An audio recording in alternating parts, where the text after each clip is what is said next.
नमस्कार दोस्तों, स्वागत है आपका हमारे चैनल पर। मेरा नाम है सी योगेश अजय और आज हम बात करेंगे एक ऐसे कॉन्सेप्ट के बारे में जो कि अर्स्टवाइल रेजिम में तो हमारे पास था लेकिन जीएसटी में हमारे पास नहीं है, लेकिन फिर भी वो इक्वली इंपॉर्टेंट और रेलेवेंट है जीएसटी में, और वो है पेमेंट अंडर प्रोटेस्ट।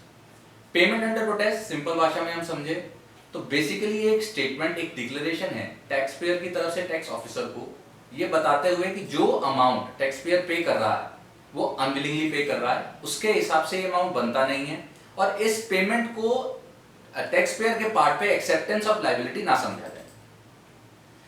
तो अगर हम एक्साइज की बात करेंगे तो वहां पे हमारे पास एक रूल 233B था जो हमें प्रोसीजर बताता था पेमेंट अंडर प्रोटेस्ट के लिए, जहां पे आपको अपने प्रॉपर ऑफिसर को एक लेटर लिखना होता था इंटीमेट करते हुए कि ये पेमेंट जो है वो अंडर प्रोटेस्ट है। पर जीएसटी में ऐसा कोई प्रोसीजर हमें नहीं बताया गया। Rather GST payment under protest के बारे में कोई बात भी नहीं करता। लेकिन फिर भी अगर हम देखें तो प्रैक्टिकली बहुत बार ऐसा होता है कि ऐसे अमाउंट जो कि हमें लगता तो है कि पे करने नहीं बनते, लेकिन ड्यू टू सर्टेन सर्कमस्टांसेस हमें वो अमाउंट पे करने पड़ते हैं। ऐसे केसेस में अगर तो एसएससी के पास ऑप्शन है अपील फाइल करने का, तो अपील अपने आप में क्योंकि एक प्रोटेस्ट है तो वहां पे हमें पेमेंट अंडर प्रोटेस्ट के कॉन्सेप्ट की जरूरत नहीं पड़ती और चीजें जो है वो नॉर्मल एडजुडिकेटिंग प्रोसेस से निकल जाती। पर जब एसएससी के पास ऑप्शन ही नहीं होता अपील फाइल करने का, तो ऐसे केसेस में इशू खड़ा होता है कि ये अमाउंट जो हमने पे कर दिया है वो डिपार्टमेंट से किस तरह से वापस लिया जाए। इसे एक एग्जांपल के साथ समझेंगे। देखिए, मान लीजिए एक कंपनी है एबीसी लिमिटेड, उस कंपनी के ऊपर ऑडिट हुआ और उस ऑडिट के दौरान जो ऑफिसर ने कुछ अमाउंट डिटरमिन किया और टैक्स पेयर से वो पेमेंट करने के लिए कहा। अब टैक्स पेयर हो सकता है ड्यू टू सर्टेन सर्कमस्टांसेस या एक बोनाफाइड बिलीफ में टैक्स पेयर ने अमाउंट पे कर दिया।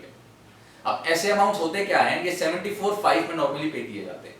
74(5) में क्योंकि आप वॉलंटरी खुद डिक्लेयर करते हैं कि आप अपनी गलती मान रहे हैं, एक्सेप्ट कर रहे हैं और ये अमाउंट उसके बाद पे कर रहे हैं, तो इन चीजों पे नॉर्मली फिर आगे एडजुडिकेट नहीं की जाती चीजें। कोई आपके पास ऑर्डर नहीं आता, जब आपने खुद गलती मान ली तो ना आपको कोई शो कॉज आएगा ना कोई ऑर्डर आएगा, सिर्फ एक क्लोजर रिपोर्ट ऑडिट के केस में मैक्सिमम मिल जाती है।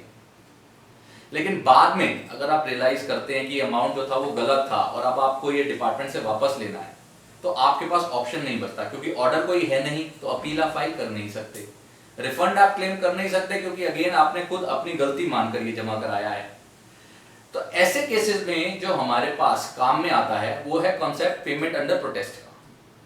उसमें हम क्या कर सकते हैं, पेमेंट अंडर प्रोटेस्ट में जब हम DRC 03 भरते हैं तो हम उसमें मेंशन करें कि जो पेमेंट है वो अंडर प्रोटेस्ट हुई है और टैक्स पेयर के हिसाब से टैक्स पे करना नहीं बनता था और इसे एक्सेप्टेंस ऑफ लायबिलिटी ना समझा गया। तो जब आप ऐसा करते हैं तो एक विंडो आपके पास ओपन हो जाता है रिफंड क्लेम करने का। तो जब आप रिफंड क्लेम करते हैं तो जो आपका एडजुडिकेटिंग ऑफिसर है वहां फिर आप अपने केस प्रेजेंट कर सकते हैं, आप बता सकते हैं कि किस सर्कमस्टांसेस में आपने ये टैक्स पे किया था और अब आपको क्यों लगता है कि आपका ये अमाउंट जो था वो पेबल नहीं था। ऐसे केस में अगर आपका रिफंड रिजेक्ट भी हो जाता है तो फिर भी आपके पास एक ऑप्शन है आगे अपील फाइल करने का उस रिजेक्शन ऑर्डर के अगेंस्ट। तो एक पूरा एडजुडिकेटिंग प्रोसेस आपको मिलता है ये पैसा वापस लेने का। तो friends, although payment under protest का कॉन्सेप्ट जीएसटी में नहीं है, लेकिन इस तरह से फिर भी हम उसे यूज कर सकते हैं। अगर इस तरह का अमाउंट कोई जैसा जमा कराना पड़े जो हमें लगता है नहीं जमा कराना चाहिए था, तो हमें ये कॉन्सेप्ट यूज करके वो पैसा वापस ले सकते हैं। बट ये जो कॉन्सेप्ट है ये अपने आप में फ्रेंड्स एक दो-धारी तलवार है। वो कैसे कि जब आप ये कहते हैं कि ये टैक्स जो है या ये अमाउंट जो है आपने अंडर प्रोटेस्ट पे किया है, वॉलंटरी आपने ये पेमेंट नहीं की है, तो डिपार्टमेंट के पास भी एक साइमल्टेनियस विंडो ओपन हो जाता है आपके ऊपर पेनल्टी लगाने का। कि जब आप 74(5) में ये टैक्स पे करते हैं तो वहां पे प्रोविजन है मैक्सिमम 15% पेनल्टी का। 73(5) की बात करूं तो वहां पे पेनल्टी का प्रोविजन है नहीं, क्योंकि शो कॉज से पहले ये अमाउंट आपने पे कर दी है। अब जब शो कॉज से पहले आपने अमाउंट पे कर दी है, एडजुडिकेट कुछ हुआ नहीं, तो पेनल्टी भी नहीं लगती। लेकिन जब आप खुद ये कह रहे हैं कि आप ये अंडर प्रोटेस्ट पे कर रहे हैं, वॉलंटरी आप ये पे करना नहीं चाह रहे हैं, तो डिपार्टमेंट के पास ऑप्शन होता है, अगर वो ये प्रूव कर देता है कि ये अमाउंट आपका पे करना बनता था, आपने अंडर पे किया है, शॉर्ट पे किया है, तो आपके ऊपर एक पेनल्टी की प्रोसीडिंग भी इनिशिएट हो सकती है।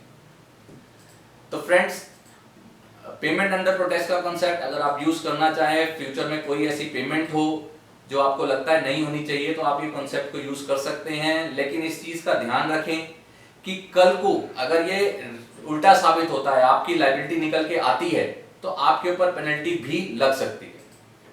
तो फ्रेंड्स नेक्स्ट वीडियो में हम समझेंगे कि जो हमने अमाउंट पे करा है उसका हम रिफंड कैसे क्लेम करें। हमने बात की रिफंड क्लेम हो सकता है, तो रिफंड किस तरह से क्लेम होगा, क्या इसका कोई लीगल प्रेसिडेंट है, उस बारे में बात करेंगे। और ऐसी कोई पेमेंट जो अभी तक हम कर चुके हैं लेकिन हमने अंडर प्रोटेस्ट का यूज नहीं किया था, तो उस केसेस को हम किस तरह से डील करेंगे। उम्मीद करते हैं ये वीडियो आपको पसंद आया होगा। हमारे आगे आने वाले वीडियोस को पाने के लिए, देखने के लिए प्लीज हमारे चैनल को सब्सक्राइब करें, बेल आइकन को प्रेस करें। Thank you.